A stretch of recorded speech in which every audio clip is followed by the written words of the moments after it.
ഇവിടെ പഴയ ഒരു വെച്ചതൊന്നുമല്ല, ഒരു ചേനയുടെ ഇത് കാണിക്കുക. ഇത് നേരത്തെ ഞാൻ കിളച്ചിട്ടിരുന്നതാണ്, നമ്മൾ വെച്ചതൊന്നുമല്ല.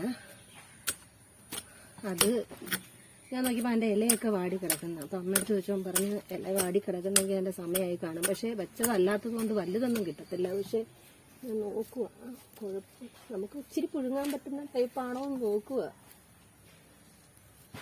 വലിയ കുഴപ്പമില്ല. നോക്കട്ടെ. അയ്യോ, പൊട്ടിപ്പോന്നു. ചെറിയ ചെറിയ പീസ്. അത് വിത്ത് പോലെയാണ്. എന്നാലും ഇത്രയും കിട്ടി. രണ്ട് മൂന്ന് കഷ്ണത്തിനുണ്ട് അല്ലേ. ഒന്ന് കഴുകി വൃത്തിയാക്കിയിട്ടേ. ഇനി അങ്ങോട്ട് കാണത്തില്ല, ചേന ആയതുകൊണ്ട് അത്രേ കാണത്തുള്ളൂ. ഈ വിത്ത് ഇതങ്ങ് നട്ടാലോ ഉടനെ അവിടെ കിടക്കട്ടെ. അടുത്ത പ്രാവശ്യം വേണം കിട്ടുന്നെങ്കിൽ. എനിക്കറിയത്തില്ല, ഇങ്ങനെ ആയിരിക്കും. ചേനയൊന്നും തന്നെ വെച്ചുള്ള ശീലമൊന്നുമില്ല. അപ്പോൾ ഇത് നമുക്കൊന്ന് കഴുകി വൃത്തിയാക്കിയെടുക്കാം.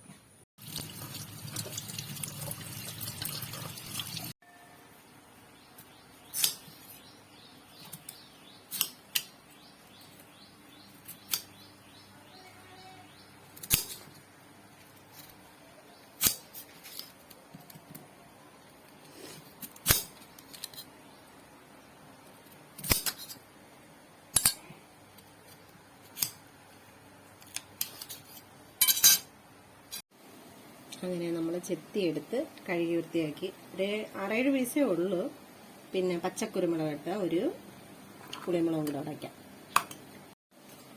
ഇത് പിന്നെ എല്ലാ അസുഖക്കാർക്കും കഴിക്കാൻ പറ്റുന്നതാണെന്നാണ് എൻ്റെ ഒരു വിശ്വാസമല്ല, അങ്ങനെയാണ് പറയുന്നത്. അപ്പം ചേമ്പൊക്കെ ഇഷ്ടമാണ്, പക്ഷെ എന്നാലും ചേമ്പിനൊക്കെ ചൂടൊക്കെ ഉണ്ട്. ചൂടായിരിക്കും അമിതാടി. ഇതാകുമ്പോൾ എല്ലാ അസുഖക്കാർക്കും കഴിക്കാൻ പറ്റുന്നതാണെന്നാണ് പറയുന്നത് ചേന. അപ്പോൾ ഇത് പണ്ട് അപ്പൂപ്പനൊക്കെ ഇട്ടതിന്റെ ബാക്കിയായിരിക്കാം. ആ വിത്തൊക്കെ കിടന്നിട്ടായിരിക്കും. ഇത് വേവുന്നൊന്നും അറിയത്തില്ല. വെന്തിട്ടുണ്ടെങ്കിലും വെന്തിട്ടില്ലെങ്കിലും ഞാനിത് ചെയ്തിട്ട് കാണിച്ചു തരാം. ഓക്കേ. Hello, hi. എനിക്കിപ്പോഴാണ് സമാധാനമായത്.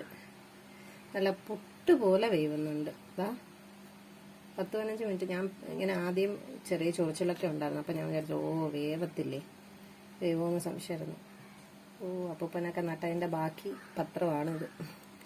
പുട്ടുപോലെ വേവുന്നുണ്ട്. അതാണ്ട് നല്ല കാന്താരിമുളകല്ല, കുരുമുളക്, പച്ചക്കുരുമുളക് ഇട്ട നല്ല കേര വെളിച്ചെണ്ണയിൽ ചെയ്ത പുളിമുളക്.